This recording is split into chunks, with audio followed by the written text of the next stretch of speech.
Hello, my wonderful, beautiful friends. Guys, welcome back to r/EntitledPeople, where people truly believe the world revolves around them and that nobody else matters. And in today's episode, guys, a rich, entitled Karen accidentally harasses a super rich woman who happens to be her landlord. Guys, I hope you enjoyed today's stories. Hit that subscribe button if you haven't, and email submissions can be sent right here.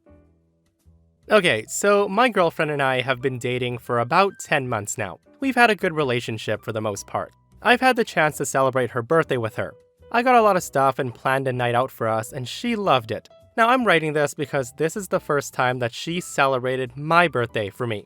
Now I'm not someone who requires a lot of presents, but I do like some thought to be shown at least. I didn't know what I expected her to get me. When she asked about stuff, I hinted to some things I needed. All were cheap and inexpensive. At one point, I really did think that she was gonna get me everything I wanted. She then asked me a few times what I usually do for my birthday. I figured, this is great. I'm gonna get presents and a birthday dinner from her. So I got home from work that evening and I was expecting presents or something of that sort.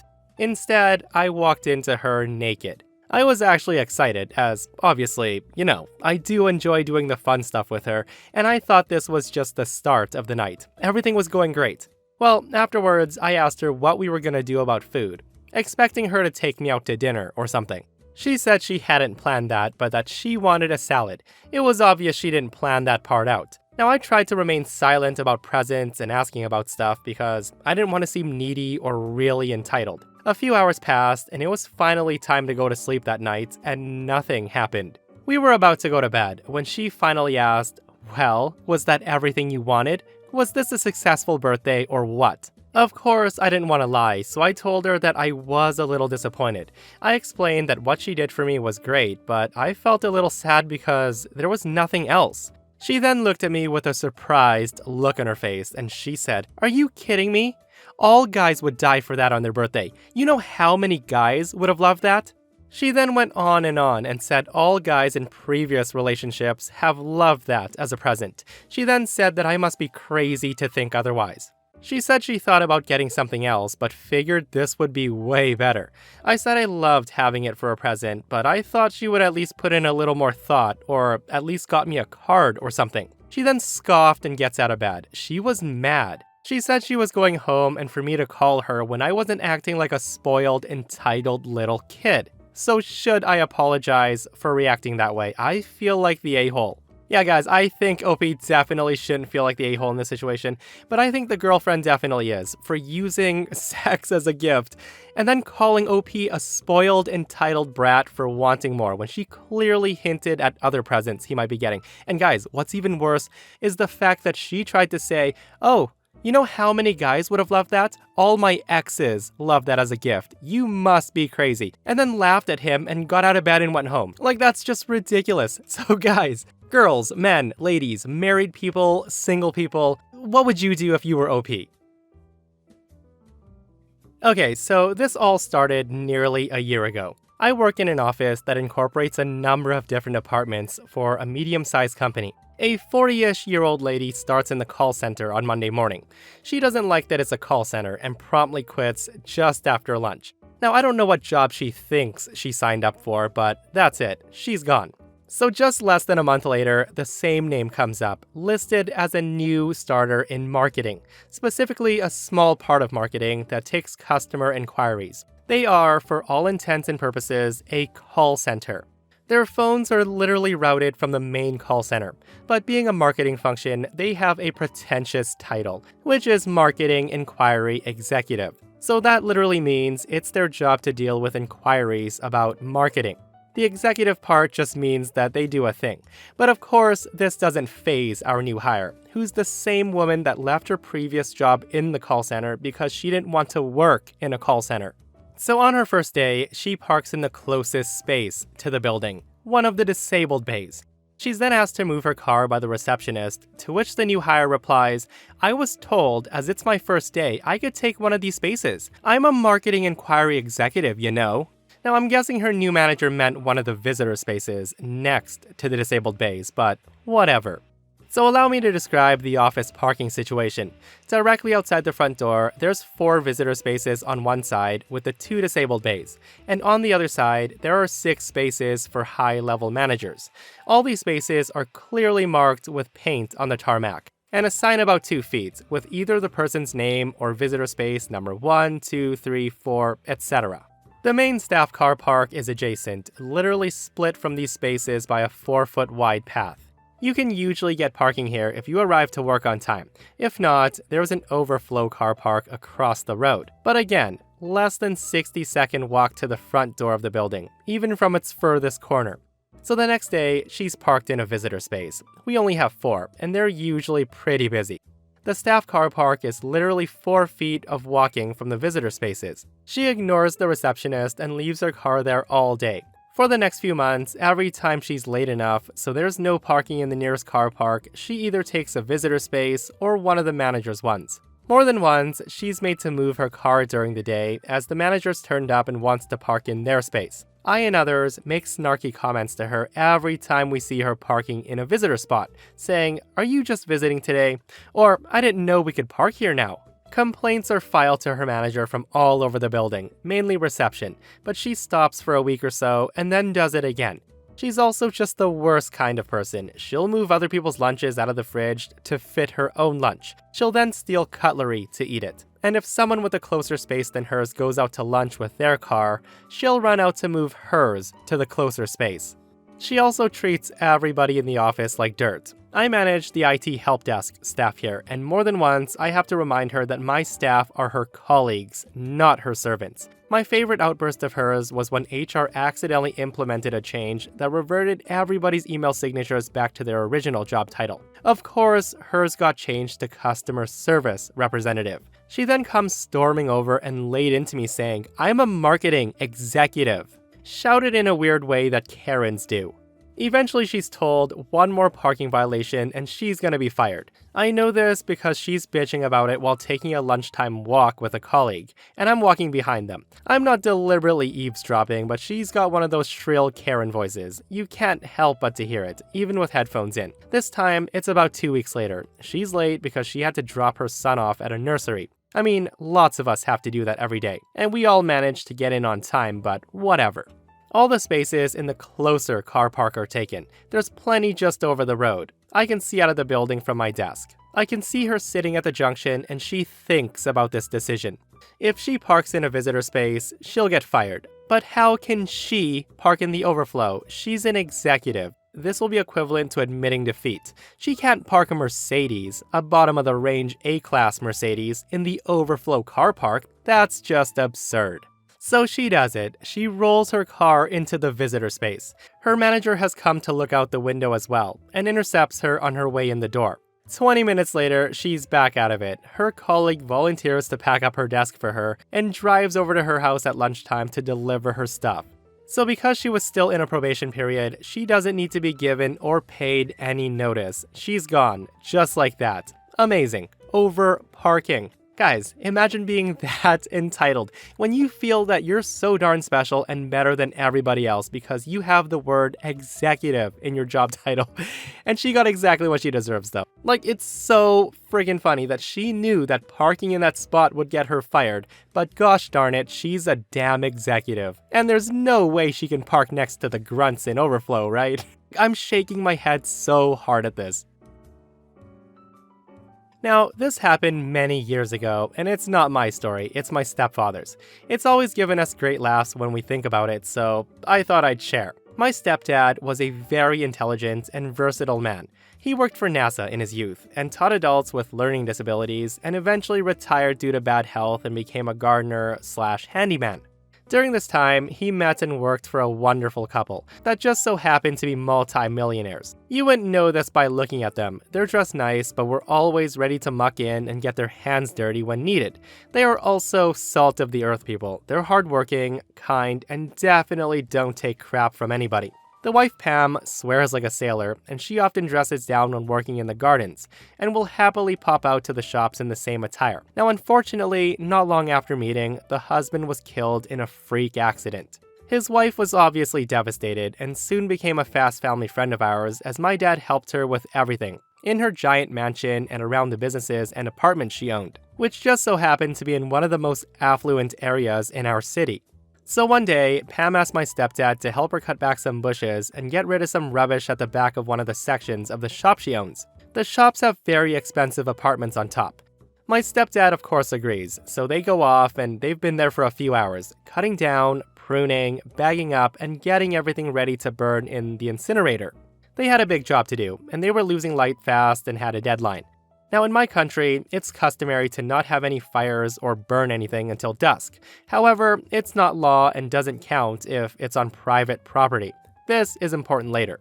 So Pam and my stepdad were just filling the incinerator and set it alight when the window suddenly burst open on the balcony and a crazy woman starts screaming down at Pam and my stepdad. The crazy lady says, "Hey, what the hell do you think you're doing? I've been watching you for hours now and you can't be here. This is private property. My property." My stepdad hears this and says, "Hey, go back inside please. We're not doing you any harm. We have a job to do here, so just let us work please." The crazy lady then says, "No, you're not allowed to be here. You are obviously not from around here. Just look at you. You are up to no good." My stepdad tells her, "Miss, please let us work. We're losing light and we'll have to come back tomorrow to finish up if we waste any more time now." Hearing that, the crazy lady screams, No. I know people like you. You are waiting until it's dark so you can break into my apartment. I'm gonna call police to report your suspicious behavior and that you're having a fire and destroying my private property. Both of you are in trouble and you," pointing to my stepdad, "are filthy. Get away from my apartment. You're not welcome here and you are not good enough to pick up garbage around here. And you," pointing to Pam, "should be ashamed of yourself, being in the company of someone like that." The woman started threatening to throw things at them from her balcony to make them move away. She then screams, "Get off my property. This is my apartment. You need to get away from it." Now, bear in mind that Pam has kept quiet throughout this so far. She just keeps cleaning up and shaking her head at this crazy lady's insinuations. So the incinerator started to burn properly now when the crazy lady screams and starts shouting about calling police and having them arrested.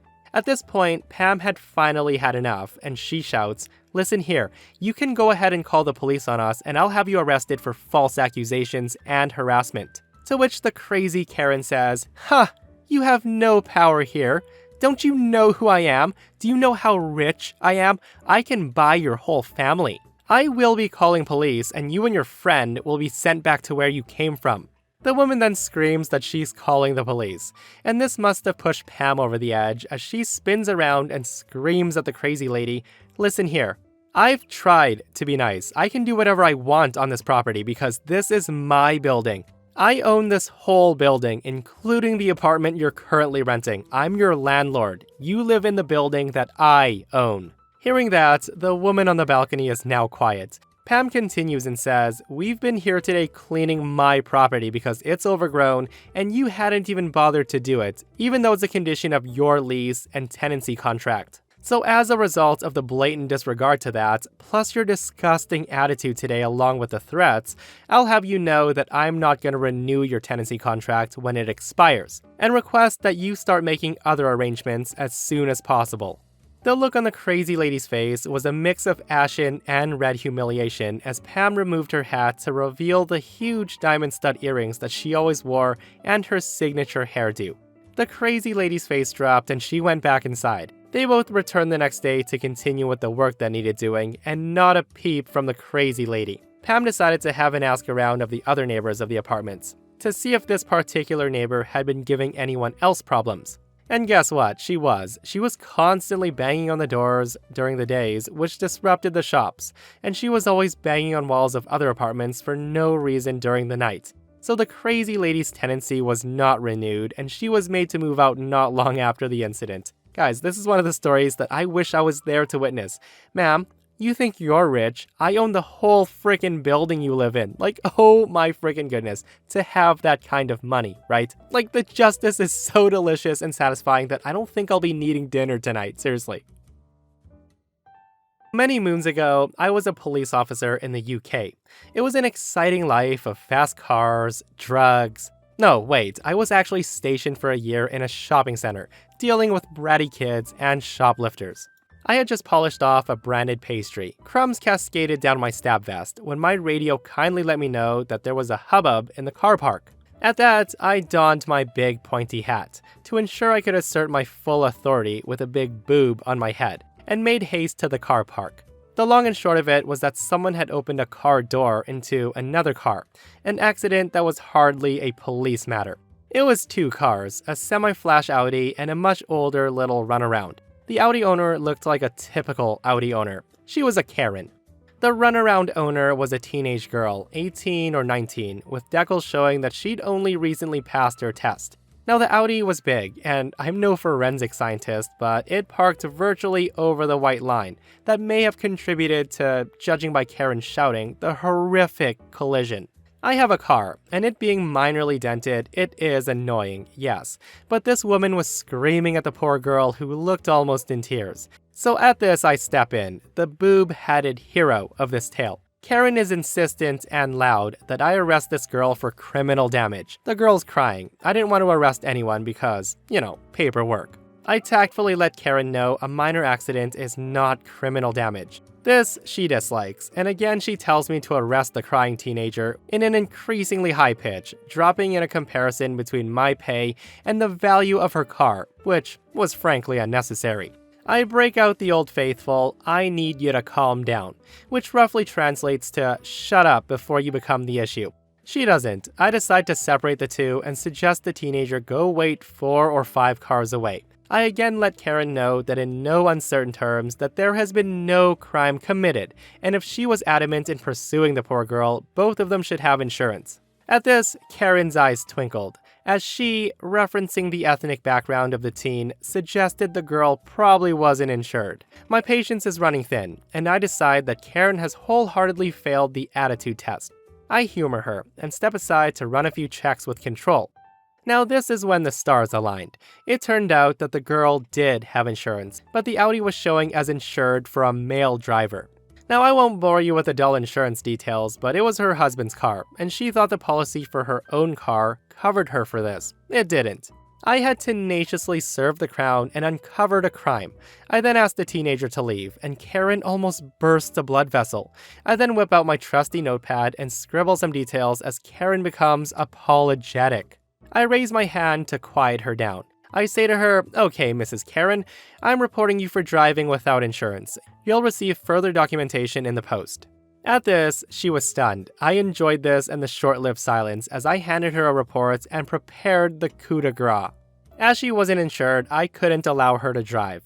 I offered her a grapevine in that her husband could come pick her up and the car up, and she called me an idiot for not deducing her husband was clearly at work. I certainly felt like the idiot as I had the car seized while she waited for a taxi. Oh, Boob Hat Man is my freaking hero, and Karen gets charged with a-hole tax. How about that? I worked at a little ice cream shack over the summer. We got some entitled, rude people, but this is the best story I have from here, and the most memorable. It was my 4th day on the job, and I had just finished the training. My boss, who we'll call Kate, was watching as I took an order for a dad and his 9-year-old daughter. They were the first in line. The dad gets a milkshake and the daughter gets some soft serve ice cream.